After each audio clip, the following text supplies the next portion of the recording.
Hello everyone. Welcome to our training module. This is module 5. This module will be discussing on the management of dyslipidemia in primary care. As the majority of patients with dyslipidemia are treated by primary care physicians, we therefore should have adequate knowledge and manage it correctly. This is the outline of the presentation. It will be divided into two parts. Part 1 will focus on the definition and measurement of serum lipid, the importance of dyslipidemia in clinical practice, and the global CV risk. Part 2 will be discussing on the management of dyslipidemia, including the non-pharmaco and pharmacotherapy. As introduction, cardiovascular disease, or CVD, is an important cause of morbidity and mortality in both Malaysian men and women. CVD includes coronary heart disease, cerebrovascular disease, and peripheral arterial disease. In the prevention of cardiovascular disease, efforts should be aimed at reducing global risks.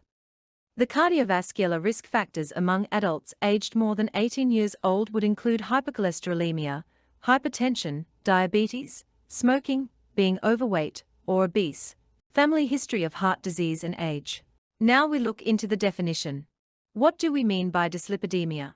Dyslipidemia refers to lipid abnormalities consisting of either one or any combination of the following: total cholesterol of greater than 5.2 millimole per liter, HDL cholesterol less than 1.0 in males and less than 1.2 millimole per liter among females, and triglyceride level more than 1.7 millimole per liter. The LDL cholesterol level will depend on the patient's cardiovascular risk, and this will be discussed further. In the measurement of lipid and apolipoproteins, the lab in our setting would usually provide a standard lipid profile that consists of plasma or serum total cholesterol, LDL cholesterol, HDL cholesterol, and triglycerides, or TG. Total cholesterol, HDL, and TG can be measured directly. Whereas for LDL-C, it is usually calculated using the Friedewald equation. This equation is not valid in the presence of TG greater than 4.5. In this situation, LDL will have to be measured directly. We also have heard about non-HDL-C. It can be used to evaluate CV risk when TG is greater than 4.5. It is calculated by subtracting HDL-C from the total cholesterol. If non-HDL-C is used as a treatment target, the value is 0.8 millimole per liter higher than the corresponding LDL-C target level. In our setting, we would usually do lipid measurement in fasting state. However, non-fasting lipid testing is also acceptable. The difference in the values is small, only between -0.2 to 0.3 millimole per liter, and has been shown to have no impact on CV risk estimation even in diabetics. Lipid profile in the fasting state is preferred in certain situations, such as if the non-fasting TG more than 4.5 in cases of familial hyperlipidemia, and following recovery from hypertriglyceridemic pancreatitis. Dyslipidemia is classified as either primary or secondary. Primary or familial dyslipidemia is due to genetic causes. Secondary dyslipidemia has many possible causes, which include primary hyperthyroidism, nephrosis, and cholestatic liver disease, especially if total cholesterol is more than 7. Others include Cushing's syndrome, alcoholism, insulin-resistant states, such as type 2DM, and metabolic syndrome. Effect of drugs on lipid levels is generally small and insignificant except for anabolic steroids. Why is dyslipidemia an important topic? Lipid abnormalities by itself is not a clinical disease. It produces no symptoms and has no immediate morbidity and mortality. However, dyslipidemia is a risk factor that over time increases the likelihood of clinical atheromatous disease. In our country, the 5-yearly NHMS from year 2006 until 2015 reported increasing prevalence of hypercholesterolemia among the adult population. There is strong and consistent evidence of elevated LDL-C as a CV risk factor. LDL-C lowering reduces the risk of CVD in individuals with or without the disease. The greater the LDL reduction, the greater the CV risk reduction. In terms of low HDL level, evidence linking low HDL-C with increased risk of coronary heart disease. However, Clinical trials using pharmacotherapy to increase HDL have not shown any CV benefit. In cases of elevated TG, the role of TG as cardiovascular risk factor is controversial and not as robust as is with LDL-C. It may be not directly atherogenic, but remains as a biomarker of CV risk.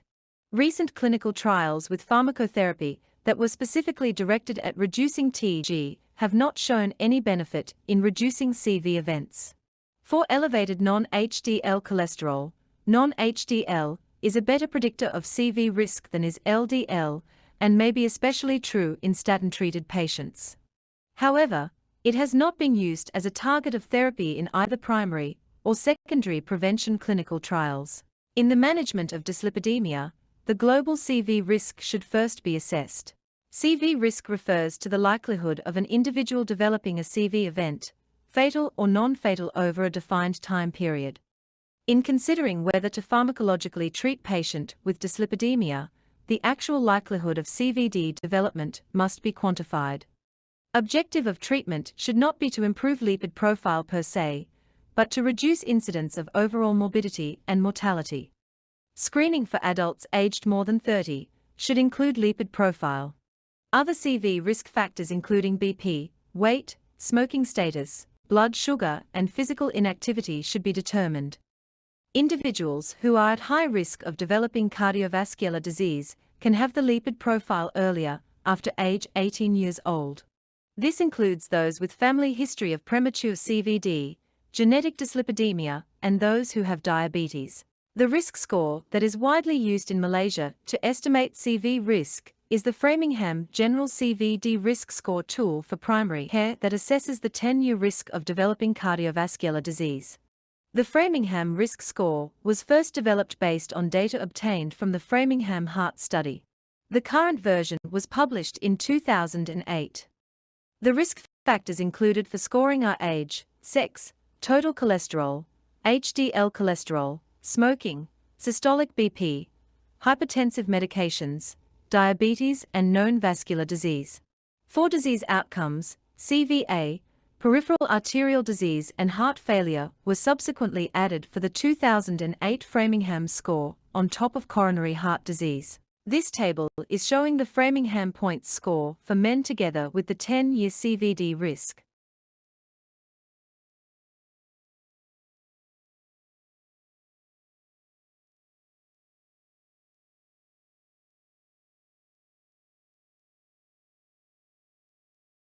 This table is showing the Framingham points score for women together with the 10-year CVD risk. For easier risk score calculation, we can download the calculator that is available online.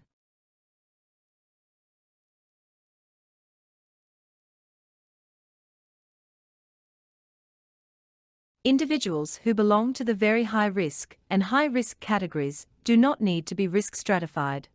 This includes patients with established CVD, diabetes, and chronic kidney disease. All other individuals should be risk stratified using the Framingham risk score to determine if they are at high, intermediate, or moderate, or low risk. The 10-year risk calculation is to be performed at the outset to help guide the intensity of lipid-lowering therapy.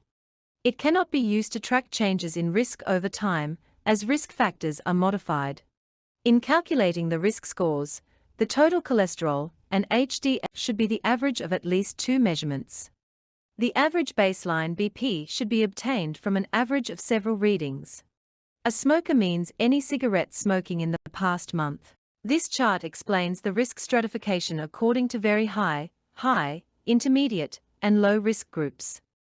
Very high risk individuals are those with established CVD, diabetes with proteinuria, or with a major risk factor such as smoking, hypertension, or dyslipidemia, and CKD with GFR less than 30.